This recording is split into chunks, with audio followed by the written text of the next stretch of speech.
তো guys welcome to my mini blog. তো guys আপোনালোকে কেনে আছে আশা কৰোঁ সকলো ভালে আছে। তো ময়ো ভালে আছোঁ।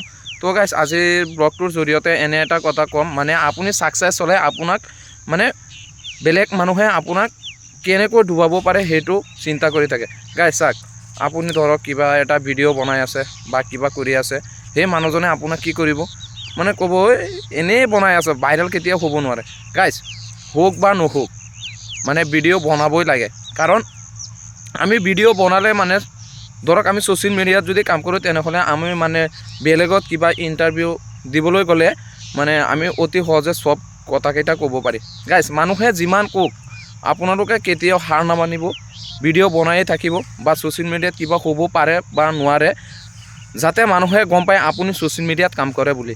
গাইজ চাওক, ইয়াৰ মাজতে যে কিৰিস্কা গানা চুনেগা কিয়া এই ল'ৰাজনে যে ভাইৰেল হৈছিলে, আগতে কেনেকুৱা আছিলে, ই ৰাস্তাৰ ভিখাৰীহে আছিলে, কিবা কাম কৰিছিলে, লেতেৰা বস্তু পেলাইছিলে।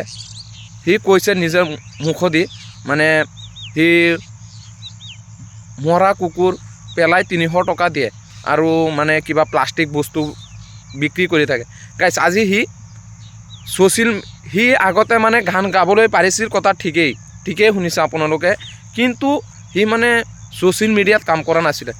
গাইজ চাওক, ই চান্স পাই গ'লে, বেলেগে চান্স দিছে, ই হৈ গ'ল। তো মই কৈ আছোঁ আপোনালোকে কেতিয়াও হাৰ নামানিব, যিমান পাৰে ভিডিঅ' বনায়ে থাকিব, এইটোৱে মোৰ কথা। গাইজ আৰু এটা কথা কওঁ, মানে আপুনি ভিডিঅ' বনালে ঠিকেই কথা, মানে আপোনাক মানুহে ছাপোৰ্ট নকৰে কেতিয়াও, আপোনাৰ গাঁৱৰ মানুহে কেতিয়াও ছাপোৰ্ট নকৰে, কিন্তু আপোনালোকে ভিডিঅ' বনাই থাকিব, নিশ্চয় এদিন না এদিন ছাকচেছ হ'ব পাৰিব।